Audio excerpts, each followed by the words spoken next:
Oh,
welcome all to another episode of the Unapologetic Entrepreneur.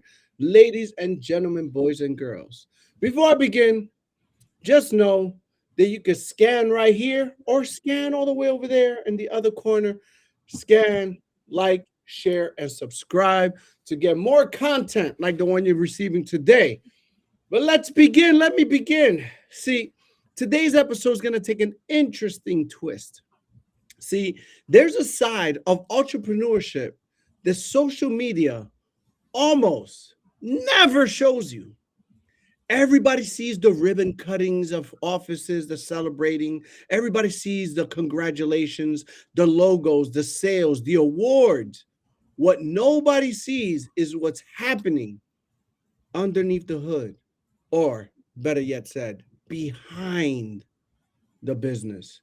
The bills, the payroll, the difficult customers, the late nights, the employee problems, the disagreements, and the stretching that one must do. No one sees that. No one honestly knows how pure it is. They don't know what is going out, and they don't even know how it feels when they're an entrepreneur, how the entrepreneur feels when they don't even know if it's going to work out. And when you're building that business with your spouse, now it's not just business anymore. That follows you home. Today, I'm talking to a woman who has seen entrepreneurship from both sides. She's helped build, operate an HVAC business alongside her husband through everything cool. And then she made another decision. She stepped into financial services and started building Serenity Financial Solutions. Wow, you got to think about this. Someone that's been through entrepreneurship, the hard, the easy, she's really already made six figures, raised her family, now wants to go and do it all over again. That's the part that got me thinking. Why would somebody who already knows exactly how hard entrepreneurship is voluntarily sign up to do it all over again? That's what we're going to get into today. Marriage, money, women in business, ego, pressure, and what happens when the person who spent years working behind the scenes finally decides it's her turn to build something too. Welcome to another episode of the Unapologetic Entrepreneur. Oh my God, you're in for a treat. As I said before, today we're going to be talking behind every successful business. There's a story nobody sees, and my special guest is going to be none other than Miss Carla Powell. I hope you guys are ready. She's going to be in the hot seat. You already know the rules. All of you out there that are viewing and watching, feel free to participate in the conversation. I have you on my trusty phone. I will be popping up your questions. Say hello. Let us know you're watching, because today is going to be impactful. Today, we are welcoming Miss Carla Powell. So, Carla, hello. How you doing? Hi, Leo. Thank you so much for inviting me onto your podcast. I always wanted to be on this podcast, and you finally invited me. So I feel so privileged to be here today. Thank you so much. You know what, Carla? Knowing you, hey guys, all of you that are behind the scene, let me say hi, hi, Elimnish, hi, what's going on? Let me see who's out here first. Hey, Ashwin, what's going on? Hey, Cherry, hey, what's going on, Lim Lim? We're just talking behind the scenes, and since I'm transparent, I'm going to bring it to the front scene. See, Carla was not aware. She thought I just sat here, made up a script on Chat GBT, and spit it out, but she didn't realize I actually do research. See, Carla has never discussed me, and yes, she's a friend of mine, as all the people that come on the show are. We become friends, but Carla has never mentioned to me the things I knew. See, Carla didn't know that she wasn't a person working behind the scene in her business. She found out that I found out today that she was the vice president of her business. That's right. She had a position, a real position. Here I am thinking she was just some type of secretary pushing paperwork. Oh no, I let her know that I know the truth. And today I think I put a little fear in her heart. That's why you see her heart beating. She doesn't know what I'm about to ask. All right, so let's get right to it, Carla. Let's jump in and make sure that everything's cool. First of all, let everybody know who you are and what you do prior to what you're doing now. Let us know a little something before we get into it. Well, guys, hi everybody out there. My name is Carla Powell. Before I came into the financial industry, my husband and I, we own an HVAC company. We've had it for the past 20 years, and it has sustained us and raised our four children, on that. So it's been very successful for us, and we're very proud of our company. She said four children. What company is this? What company is this? The name, it's everything, everything cool. Air Everything conditioning. cool. All right, there you go, guys. HVAC company, everything cool in dare I say the state? Is it okay? Sure. In Florida. There you go. Florida. I don't know how you feel about putting it all out there, but let's get into it. I mean, people, don't forget, you're all of you can ask questions. We're talking to an entrepreneur that has done a lot with business. This is not a mom and pop shop, raised four children, owns her own home. Hey, she was able to homeschool. Another thing I didn't know, right, Carla? Homeschool True, true. her child. So get ready. Get your questions ready because this could lead to some different tips. Because now she's starting a second venture. See, before, as she said, before financial services, she ran an entrepreneurship. So I'm curious, why do it again? But more importantly, you know what? You're going to see your questions right below, Carla. So you're going to be able to answer them and read them and take your time with it. Here's my first question to you. What do you do behind the scenes at Everything Cool that your customers never see? What's that accent? What's that accent? Everything cool. All right. So what I do, I am the inside person. What I do is I handle all of anytime my husband needs if he needs a proposal done, if he needs for me to speak with one of our clients, if he needs for me to take any payments, anything pertaining to the inside work, anything pertaining to that, he's the person that does the labor.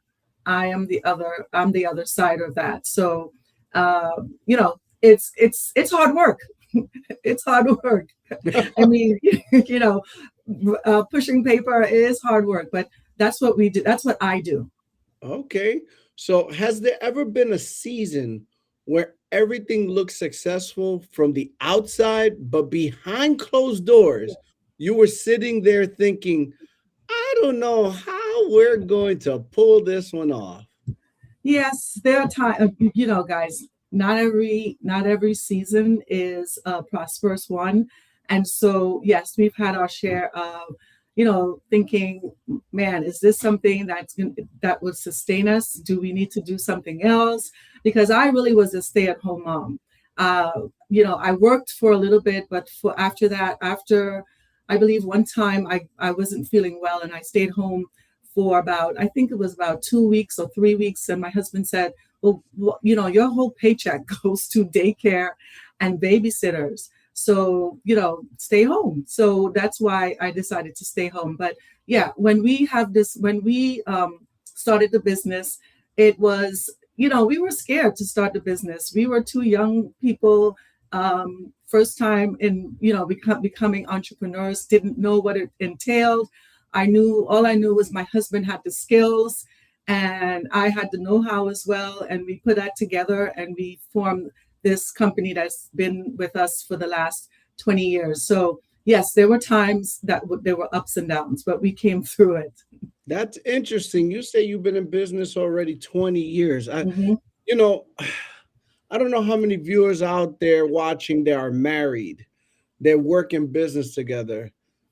But I have this question because, I have the pleasure of knowing you, and your temperament is great. You seem to always be jolly, but I don't know if that's really 24/7. So how do you and your husband disagree about business at 2 p.m.? Because, maybe you forgot. I don't know if you did. You probably never have, but something occurred and you had an argument. How do you still happen to be husband and wife when you get home at night?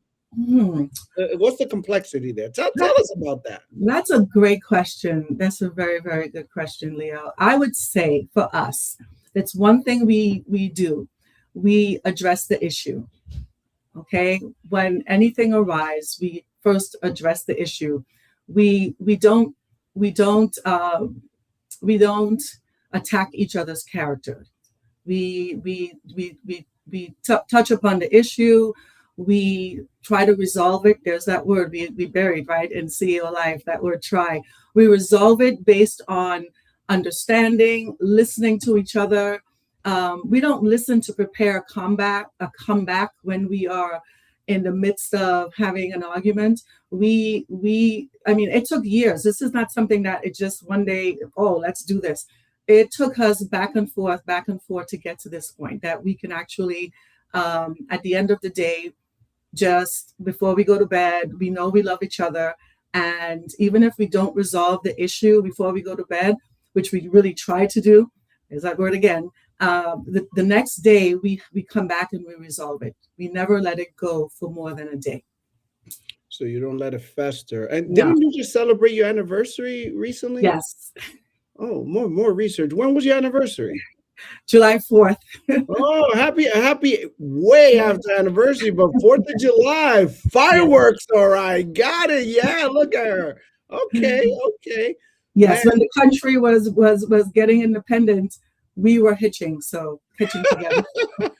you're really showing your age talking about hitching that language. All right. Hey guys, don't forget you can get into the conversation. I got another question for you. Sure. You already told us about how you could manage, you manage to keep communication. So I'm assuming communication is very important, correct? Very, very important. Yes. Okay, so you're very direct. Is this something that carries on in your business? Like, the way you are at home, is it true? Does the statement, how you do one thing is how you do everything, really work with your relationship when it comes to communication? For the most part, yes. For the most part, I would say. Mhm. Now, here's my real question. What in God's green earth, after all that uncertainty that you faced, that you raised your children on this company that you and your husband are running, making six figures, putting them through school, taking care of college, buying cars because they're all of that age to buy cars, have your own car, pay car insurance. There's so much I can say about what you've done with this business, how it's helped your family. What in God's green earth would have possessed you to get back in entrepreneurship and start all over again with something that you just learned or learning about? Please explain what thought process goes through your head with that. That's a great, great question, Leo. I told you I was a stay-at-home mom, and I homeschooled our last child, who at the time she did not have special needs. So I have my set of twins who with the firstborn. They had special needs. And during the summertime, I would definitely school them so they won't forget when they go into the next school year. So I decided to homeschool our last daughter. And at some point, she wanted to go to school. She did not want to be home anymore. She wanted to be like all her friends out there going to school. And I really didn't want that, but she prevailed. So I put her in school, and I had all this free time. And I was, thinking, what am I going to do with all this free time? So I kept researching. You go online, you see all of these home jobs, and none of them were anything that I wanted to do. And after it took me a few years before I found this industry, and I'm so happy I found it. Oh, you see, Mr. Mark Toroli is saying, see some hardware behind her. That A in ETA. Oh, he's letting you know he's watching. Oh, and we have our first question from the audience. This comes from Taurus Williams. Okay. What big goal are you, here's that word, trying to achieve this year? What goal? What big goal? Not goal. What big goal? What's the big goal this year? The big goal. Well, my sights are set on SED, Senior Executive Director. But before I get there, I have to get to Executive Director. So that is what I would say my big goal is. I'm pursuing it because I am ready for a greater level of responsibility, and I'm ready for it. And I believe that I can do it. I want to develop people. I want to build production, production team. Wait, you said Senior Executive Director. See, we have a lot of people that don't know what that means. So you're getting into what that means. So explain to us, what is a Senior Executive Director? What is it what's the big deal about that title? Because I don't know, if I'm a janitor, I don't know what you're talking about. What is that? That's the title. That's one of the titles that Xperia has, CEO Life. That's one of the titles that we have. Senior Executive Director is above the Executive Director that I am achieving. I will achieve. I want to develop. I want to remain consistent. I want to finish what I started.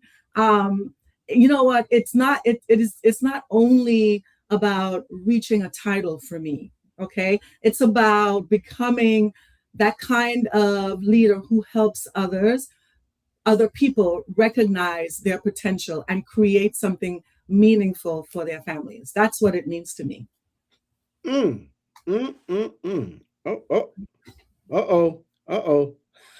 I finished my push-ups, changed the wording. I'm glad that came out.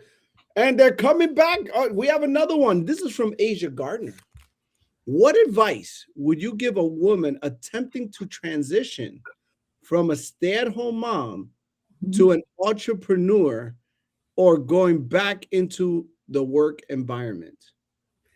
It's a transition. When you're a stay-at-home mom, your routine is very different. And thinking about going back into the workforce, you have to look at you really have to look at what you're going to do. What are your goals? Of course, the position you're looking to implement, the position that you're looking to step into. I would say just research what you want to do. Just make sure your goals align with what you want to do, of course.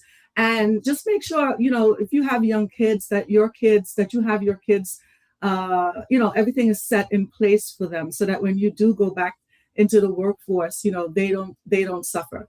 That's what I would say. A stay-at-home mom going back into the workforce. Okay, there you have it. Okay, they're going to keep coming with the questions. I hope you're ready. Let me ask you mine, though. I got some good ones. Here's something. With all those years in HVAC, all those things you've learned, because we pick up habits as to the way we do things, the way we operate. Some people do the whole meditation. We got routines built into what we do.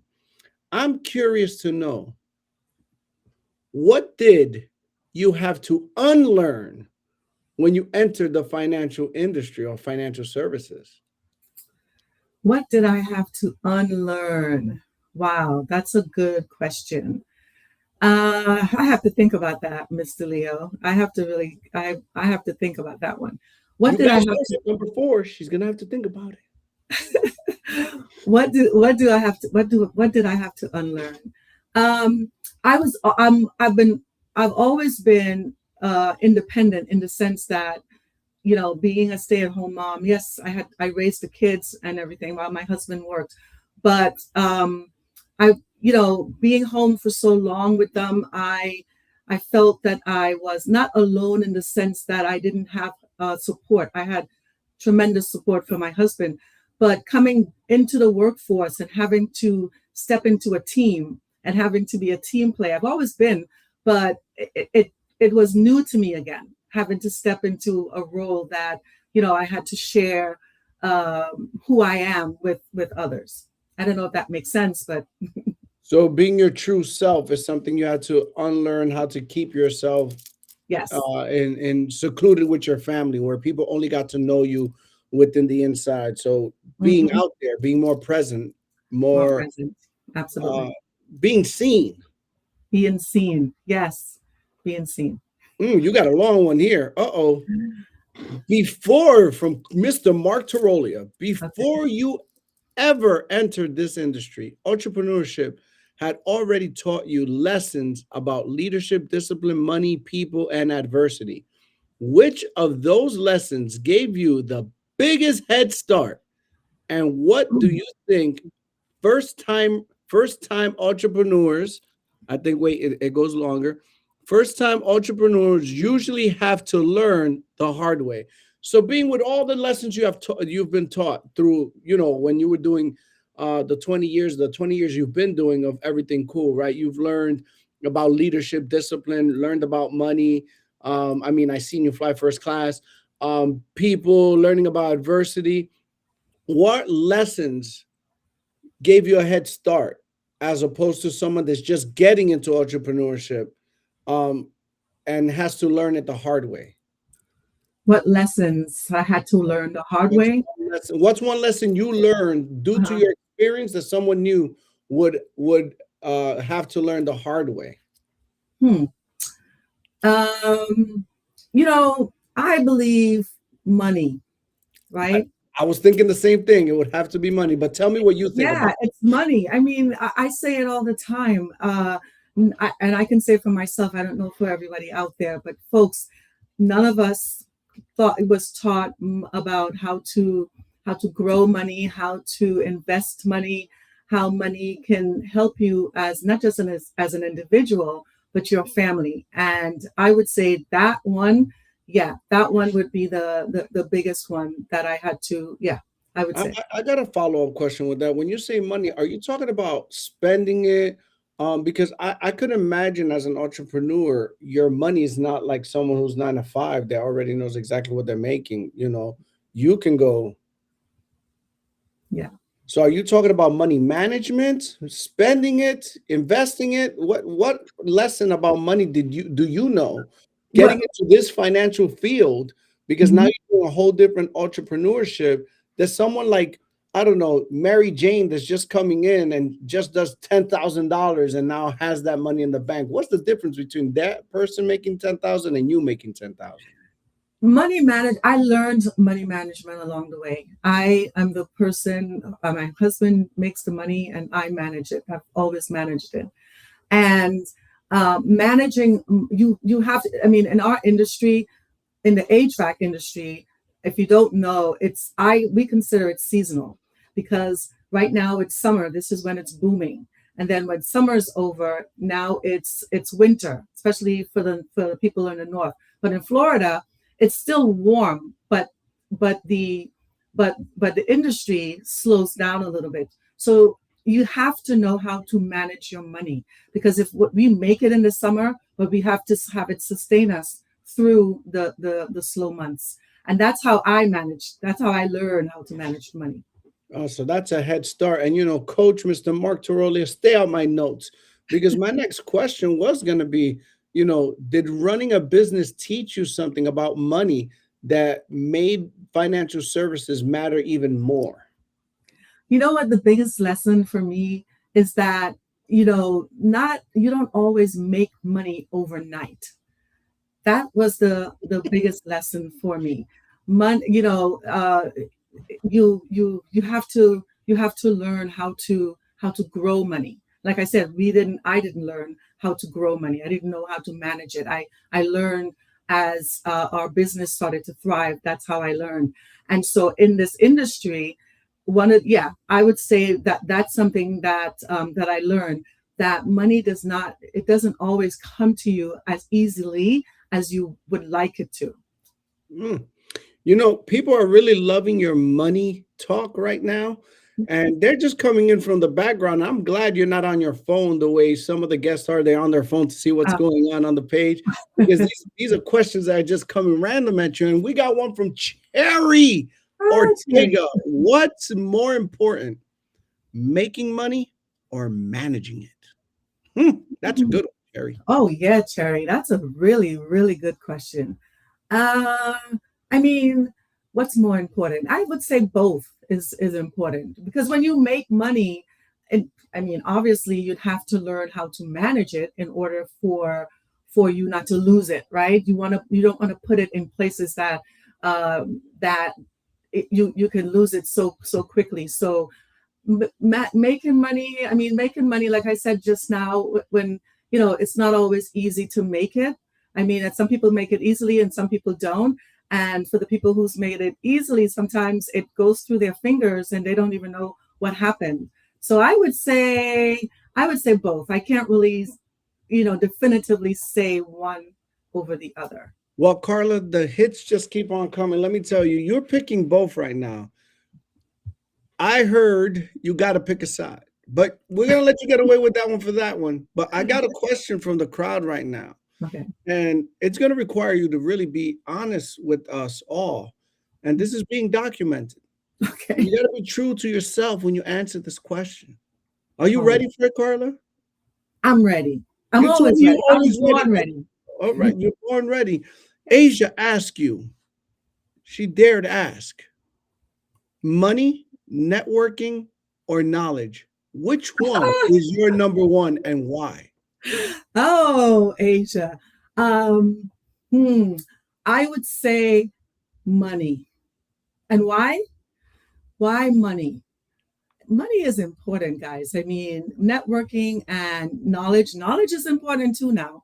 But I would say money. I would say money. But tell us why. You got to give us why. We got to elaborate, because hopefully, you know what? When people watch this playback and they see this question and they see it in the comments, they might come with some hot fire and tell you that they think they disagree with you. So you got to be able to stand Okay. 10 toes down on your conviction of saying money. So 10 toes down. You know why I said money? Money gets you in the rooms that you need to be in order to get to that next level you want to get to. If you don't have the money to get into those rooms, right, you will not be able to get the knowledge that you need, okay, in order to make more money. So I say money. Well, I'm glad you said that. And I'm going to go back to this conversation in the chat and I will give you my answer on that. That's a great, I love it that you stood 10 toes down. That's right. Just stand 10 toes. Stay strong. Pick one. We want to know about Carla, not what everybody else thinks. Oh, we got another question for you. They just keep them coming. Wait. That's not the one. Oh, a limnish. What does managing money look like? There's a lot of misconceptions that people make high income money, but mismanage it. What does that look like? Well, I mean, I I don't know what it looks like as far as mismanaged, because I don't mismanage my money. I'm just putting it out there. So I don't know what mismanaging my money, but I do know that there are people who have, who acquire money and they don't put it in the places that will help it grow. Right. So, in our industry, we do have the IUL, we do have the annuity, we have a whole lot of different products that we can put our money in to grow it. So that's what I would say about that. Are there misconceptions? There might be, but not everybody knows how to manage money, and that's unfortunate. So basically, you're telling people to put your money to work for you as opposed to just leaving it in the bank or underneath the mattress or behind the wall. Absolutely. Mm. And is that Carla the financial the financial what's the word? Is that financial advice from Carla, or is that the everything cool Carla? Was it always like that for you? Did you always know, or is that something you learned while being in this industry? I'm curious to know. I'm really curious. Yeah. Well, I learned along the way. I always knew we had to put money away for the future. And before I even got into life insurance, I myself was looking for life insurance, and I didn't know where to go. I didn't know who to call. We didn't know any person to help us. And you know how I found life insurance? I saw a commercial on TV years ago, and I called the number, and that's how I got my very first life insurance policy. So you always knew that it was important to do I always knew, something. yes, to Okay. save. Oh, Yes. okay. Mhm. Okay. All right. There you have. Oh man, we got a whole conversation that's going against you. We got August that says it's network. Okay. Then we Okay, got, August. then we got knowledge from Mr. Kira Sullivan, and then Mhm. we got a double down saying knowledge is power. But I'll double down on that one and say only if applied. But anyway, how do you? Oh wait. Oh, is this? Uh-oh. Alem is just getting into her real questioning self. How do you manage your money? Can you give examples without airing all your business? This is about airing your business. How do you manage your money? That's right. Just to ask her. Don't be scared. I Carla, how do you mean, manage your money? okay, this is what I do on a monthly basis. Okay, you guys might be like, "What?" But this is how I do it. Since I'm the one in my family that handles the money and pays all the bills. Each month, the beginning of the month, I look at the bills that I need to pay, and I pay everything for the whole month. So I don't have to worry about anything every other day. My thoughts are clear that I've paid the bills for the month. So I'm not worrying about what's coming up on the 15th, what's coming up on the 21st, or that's how I do it. And I pay all of our insurances, I pay it all in full. I don't have all of our car insurance. I pay it 6 months worth. That's it. Our liability for our business, I pay the entire year. There's certain bills I pay it all for the entire year or 6 months. I don't like monthly bills. So that way I cut down on the monthly. So that's how I pay our bills. And it's worked for the last couple of years I've been doing it. So she takes care of the mundane, the monthly. Got it. Okay. See, there's a method. You know what? They should call you if they need help with that. Don't you do that as part of your services? Look at that. Something else that just opened up. Look at that. I got a question for you now. Let's say men, women, same room, same credentials. Does a woman still have to prove herself faster? I think still, yes. In a world that some men are superior in their industry. Yes, I do believe women have to. They do have to prove themselves by working 10 times harder in order to show not just the male, but even the female that they can do what the male is doing. Yes. Okay, so you do feel that women are in disadvantage still in the Yeah, business. I do. So for a certain extent, yes, I do. All right. Well, there's a whole battle right now. You got Takira saying knowledge brings value. Then, Mhm. then now here we got Carla. I sent you an invoice. Who said that? Cherry? Yeah, that was Cherry. Then we got No, Limnus. I'll take care of it. I'll take care of it as soon as I get off. How does someone how does someone able to build up to that? How can someone build up to the way you do that? Because I'm sure it wasn't always like that. It wasn't that you just paid the whole bill. How do you build up Um, to that? yeah, I don't know. I would say that I always put a little aside. Even when things were tough when we first started, I always put a bit of money aside. And you'll be surprised how putting a little bit aside each time that your paycheck comes in, it accumulates. It's just like, it's just like a piggy bank when you're a kid, right? You put money in there, and then next thing you know, you have this whole thing full of coins. And that's how I started. Always put something aside, always put something aside.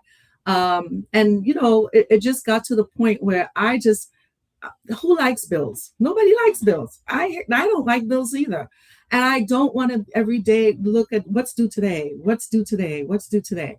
And so as our income increased, I realized the best thing to do was to just pay everything off at the beginning of the month and not have to worry about, so that when something comes up unexpectedly, you're thinking about just that.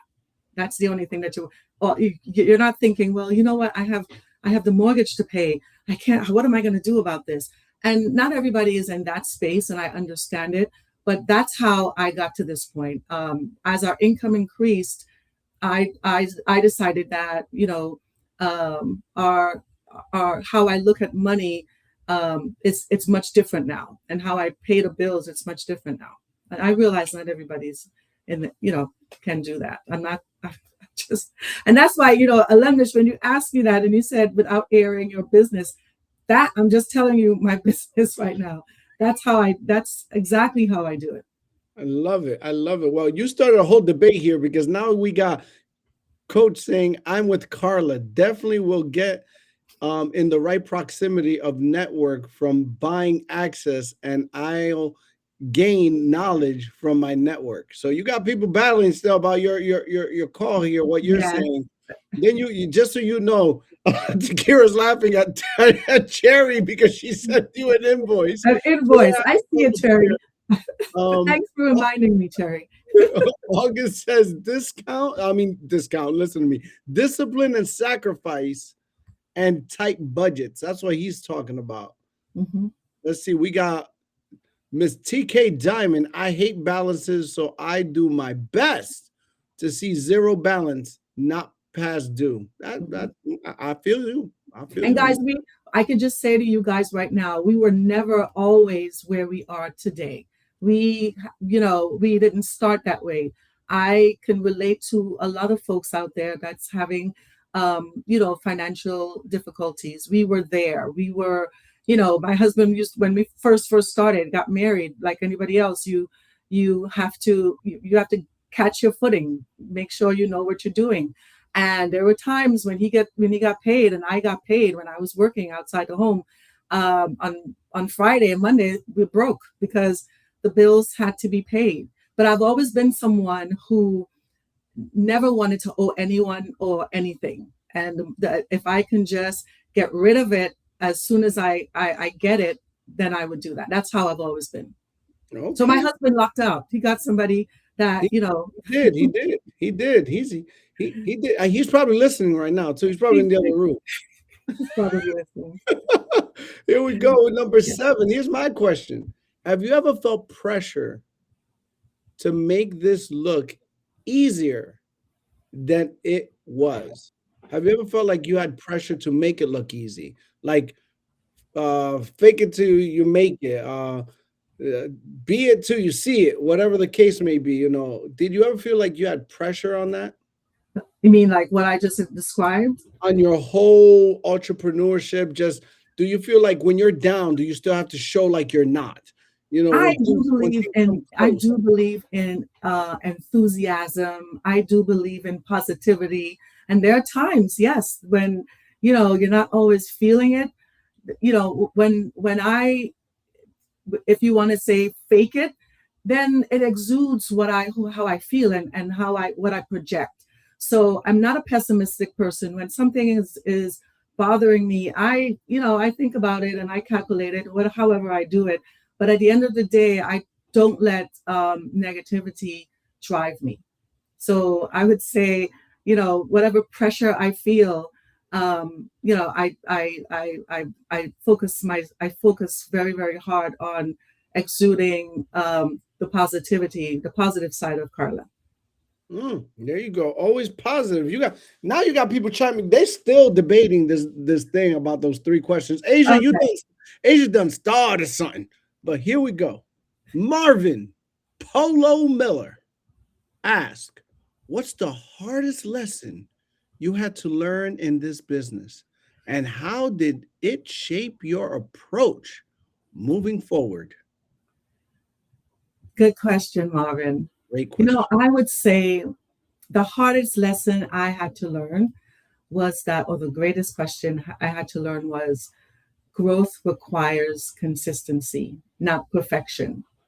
I I consider myself a perfectionist. Well, I would say I used to because everything had to be perfect. Everything had to be perfect. And I realized coming in this industry, it really requires consistency more than it does. There are days when I feel really confident, and there are days when I question myself. I still have to show up every day, right? No matter how I question myself. I have to still remain coachable, and I have to still keep it moving because I believe that confidence does not always come before the action. And sometimes, you take that action first and the confidence develops afterwards. So yeah, growth requires consistency, not perfection.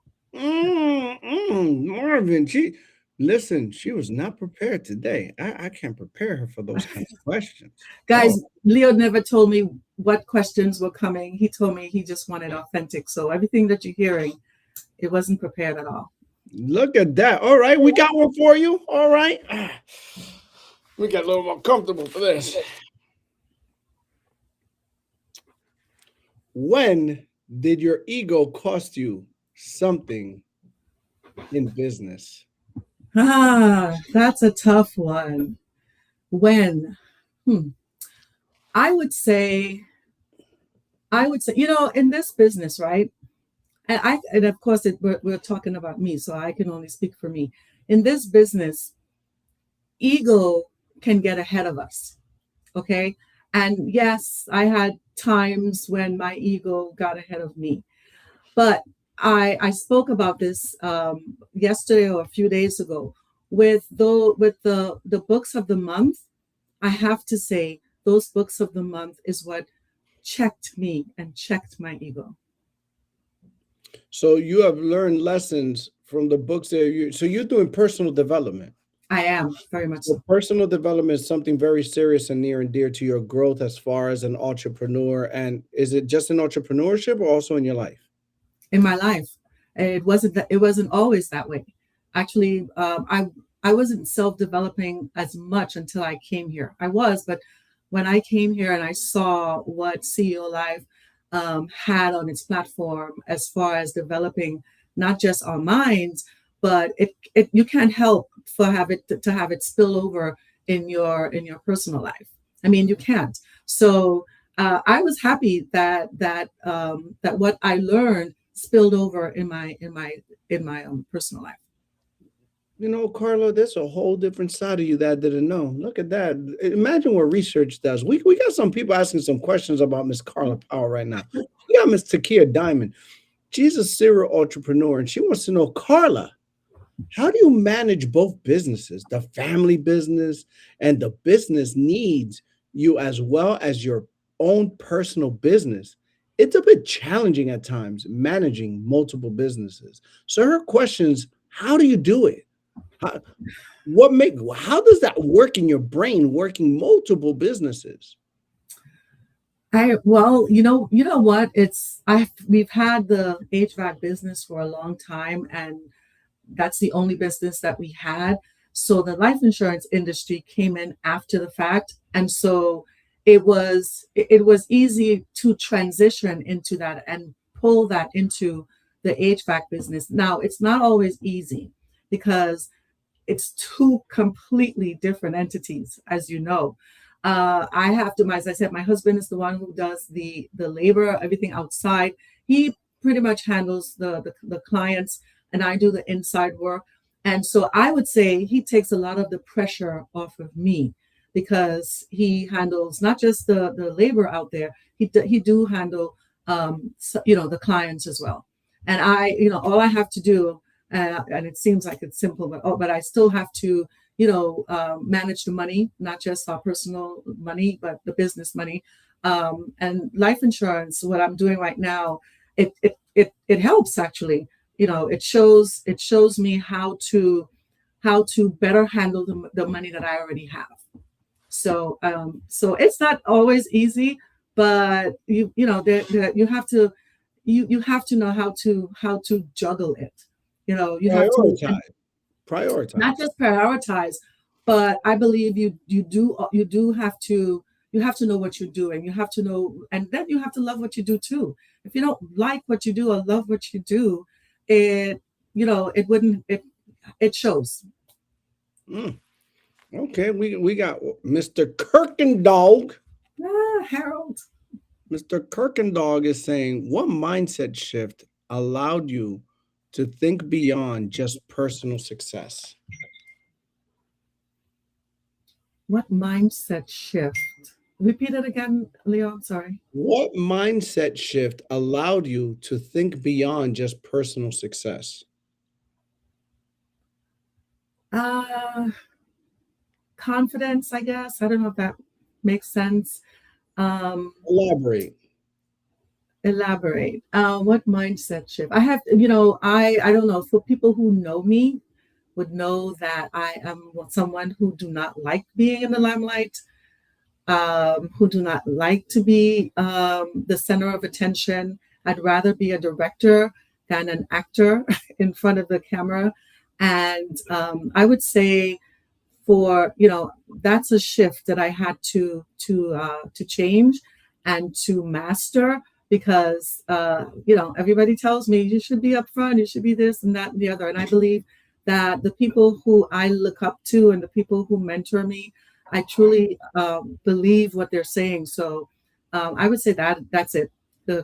My confidence to do uncomfortable things. I've been doing uncomfortable things for the last 6 months to a year. And I love it. I could say that So now. being uncomfortable has actually helped you Yes, develop. So so that's much. your mindset shift right there. You look forward to being uncomfortable. I do. And I told Coach that one time. I said, I said, everything you told me to do, I do. And now it's like, it's So let me ask you a question. Is being on this show, was this an uncomfortable decision? yes, it was, because today, I found out yesterday, and today you did not call me at all today to tell me anything, and I'm like, okay, look at the time, it's 3 o'clock, Leo, what you doing? You're not even calling me or anything, but I had to really decide that, what, this is part of your growth. This is part of my growth. I truly believe that every uncomfortable thing I did and I will be doing will get me to that level that I want to get to. Ooh, okay, well said. Unrehearsed, right from the heart. I love it, Miss Carla Powell. We got a follow-up question from Marvin's question. What humbled you to the core and it almost broke you? So what have you gone through that's humbled you all the way down that made you say, ugh, if I would have not gotten humbled, this would have broke me? That's a good I question there. I had to look at uh, certain things from different perspectives. That's what I think humbled me. I had to look at, not when I got into this industry. Um, I didn't know anything. I was green, not in the color green, but green meaning I didn't know anything. I didn't know anything about life insurance. And when I got here, not that I, yes, I would say I was not coachable. Everybody says they're coachable. I wasn't coachable. So I had to shed that uncoachability in order for me to put on a cloak of a cloak that would allow me not just to be myself, but to transform into who I am today. Interesting. Now that we got some of those cleared up, since they're all over the place, they're just talking on. Wait, Carla, you don't start it, son. I got a question for you, man. I mean, young lady, I got a real question for you here. What happens in your marriage when one person dreams, gets starts getting bigger. For example, you started getting into this business, right? You were tiptoeing, like you said, you got into it, but then, you just wanted to make a few extra bucks. Now you're going after titles. How does your husband feel about that? Let's ask about the elephant in the room. Now we're going for something bigger. It's like, whoa, hey, hold on, what happened? We're taking first class trip somewhere. What? That wasn't. It was just about a few extra bucks. Now you're going for the big kahunas. What happens in your marriage with that? I have to say, guys, I have the most supportive husband. If I did not, it would have been harder for me to, I probably wouldn't even be in this industry. He supports me 110%. He's my sounding board. If something is going on, he's who I talk to. He gives me advice. So I would say having a supportive significant other, even though, I'm not saying that his dream is financial industry. It's not, of course, because he's still in, the HVAC and that's what he's doing. But he realizes my dream and what I want to do. And what I'm doing is not also benefiting us as a family. It's actually benefiting him as a husband because he's seeing me as a wife transform and change and for the better. That's a good one. Let's see what Takia has to say. She says, sometimes you can always be a pusher of others, but no one really stays on you. I need that, although a lot of people think I don't, but I do. She wants to make sure people know I do. I just kind of did away with expectations of others holding me up and appreciate those who do. I feel you, Takia. I feel you. But a support system is necessary. You just gotta lean on to those that are really looking to push you. That's all you have to do is lean on them. They'll push you. The thing is, do you want to be pushed? See, sometimes we pull away when we should actually get closer so we could get pushed. That's a good one. And she also said, yes, hubby. Where's hubby now? We should bring him onto the screen. No, he's not. He's on the other side of the house. All right. Let's see any other questions before I go into the, oh, wait. What if your spouse doesn't understand your dream? Oh, I need to hear this from a woman's perspective. Let me get my cup. I'll have 5 words for you. I will make him understand.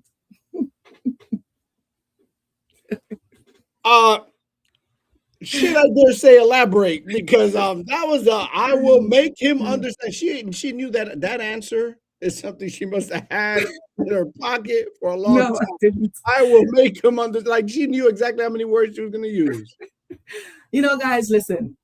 You have to have dreams, and I really believe without a dream, what would your future look like, right? And my husband, he knows dreams are things that each one of us should have in our in our minds, in our lives, in order to something to strive for. So if he did not support my dream, I can't even fathom that, to tell you the truth. I'm stumbling with my words because I don't even know how to answer that, because he's always been supportive. But I would just say, eventually I'll do whatever it takes so that he will support my dream. And if he didn't, then I don't know, maybe I'll find someone who will support my dream. We'll edit that. We will edit that because he'll come after me for asking a question that didn't even come out of my mind. That is not good. Let's edit that. Bring it back from rewind. What do you do? I like the first part of your answer. Okay. No, but my husband is very supportive. He knows. We know that. We know that. It's all funny. We do know that he supports you 100%. He's never given you any backlash. So you really wouldn't know how to answer that question. You can't speak from a place you have never experienced. Right. So I commend you. What about your children? Do they support what you do? Because children sometimes get in the way as well. Oh, they support what I do. When I did my first ribbon cutting, most everybody on there were their friends. And that's when I got to SFA and SM, like 1, 2, 3. The second one, they had a lot of friends, and I'm currently writing policies, and the first three that I'm currently doing are their friends. So they are very, very supportive. I'm blessed Oh, in that aspect. look at that. She's a blessed woman. This is my last question. Then we're going to bring it on to everybody else if they still got more. Here's my last question. 10 years from now, when you're 70, I'm just joking. 10 years from now, what has to be true for you to say you have won? I would say that everything that I am working towards to my husband and I would say to working towards to help our family, and that we see everything that comes to fruition. That is what I would say that we have won. When everything that we're striving for, all the sacrifices we've made, everything that we're working together to get to that point, when not just family, but everyone who supported us along the way. I don't know. It's I don't even know if I'm answering the question correctly, but uh, as long as my family is good, I will. You know what? I'm going to take a page off of Coach Mark's answer, because he always says things like, and I truly believe it too, that if down the road, that if someone, whether it's my grandchild, friend, or somebody, or my great grandson, daughter, they said, or a stranger would come up and say, your mom helped me. And Coach Mark, I hope you're listening. Your mom helped me, with a plan, put a plan in place for me that, that I was able to go to college, and, I cured Alzheimer's, let's say, because I went to college, because your mom, put a plan in or for me, and I accumulated the cash that I needed in order to get to college and to get to the different classes, universities, in order to I've become a scientist, and now I cured Alzheimer's, because I don't believe Alzheimer's is has a cure. I don't believe. I know cancer doesn't, but I don't know. So Okay, I like that. You want to make sure you made an impact. I want to make an impact. Yes, I want people to remember me. Coach is watching and he loves your answer. He does? Yes. Okay. It's right there. That's what I want. You got two more questions. I got a closer after this one. Okay. Have your children ever been inquisitive about the business? Yes, they have been, but they're putting time limits on it. When I'm finished this, and when I do this, and and I keep telling them, time. Let me tell you guys, if you don't know, time doesn't wait for anyone. You better know time does not wait for anyone, and you can't buy it back. Once it's gone, it's gone. So for them, they are inquisitive. Even I think Coach had challenged my daughter to pass the test, and you would give her something really good, and she never followed through. And I don't know. I think he did the same with my son, and neither one of them followed through. I don't know. They prefer to work harder than smarter. I would say. Some people got to learn different ways. Exactly. You gotta accept that. I want to close with this one, Carla, and I'm even bringing down the tempo, because somewhere, at some point, someone might either get this episode forwarded to them, they might trip over it. Somewhere, there's a woman watching us right now, and she knows that she is capable, probably more capable than anyone gives her credit for. She spent years supporting somebody else's dream, whether it could be her husband, her kids, her employers, her family. Everybody knows they can lean on her, so they do. All right, I want you to think about that. But something inside of her, there's something that's building up, and she is scared to step out and do something like what you did. You you're the vice president, but it was a dream that you and your husband put together that supported your household. You lived off of it, and then you just said, "I want to do this." It's not like you just had a conversation with your husband. The conversation came after the action. Some people don't have that in them. Yeah. What could you say to that woman Hmm. that would push her in either direction? I would say to her, learn the facts. Learn the facts, understand your reason for wanting to be in this business, for wanting not just this business, but whatever she aspiring to do, and to be willing, if it's this business or any other business, be willing to be mentored and coached, because you don't need to know everything on your first day when you are deciding to do something outside of the norm of yourself. You need to learn. You need to take action and um, accept correction and improve. Right? I would. That's what I would say. If she was to stay focused on serving people, be a servant. That's the number one thing I would say.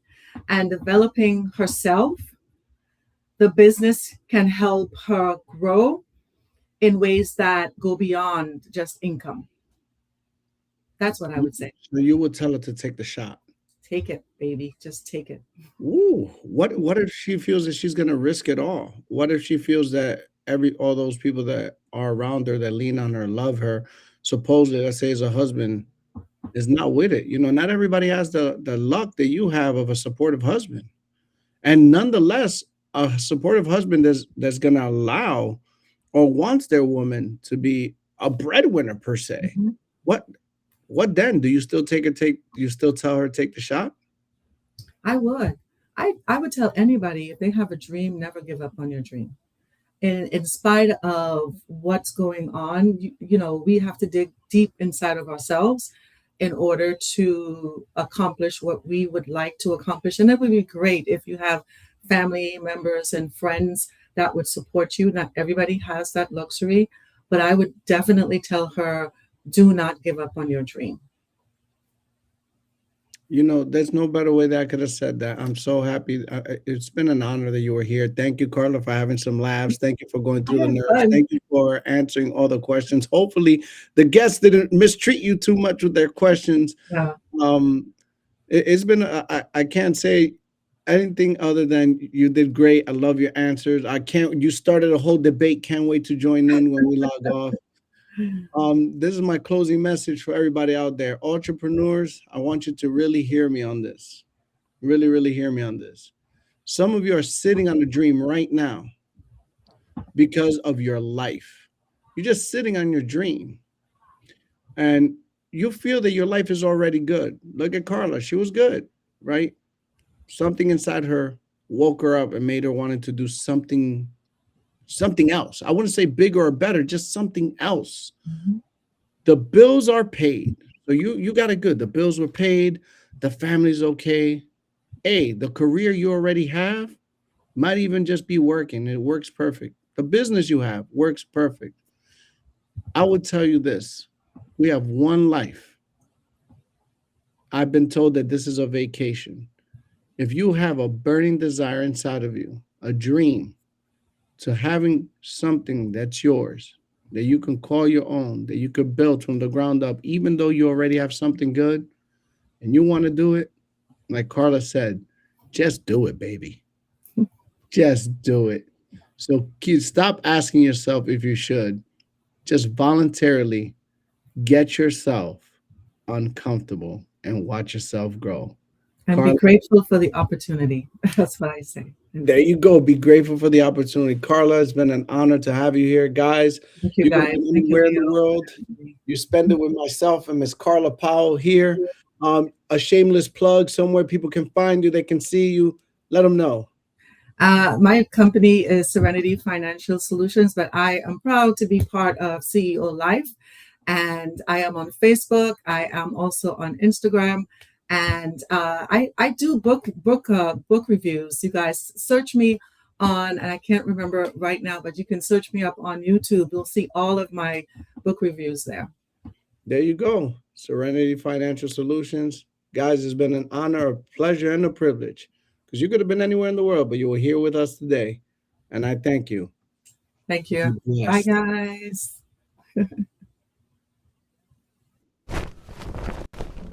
How was it?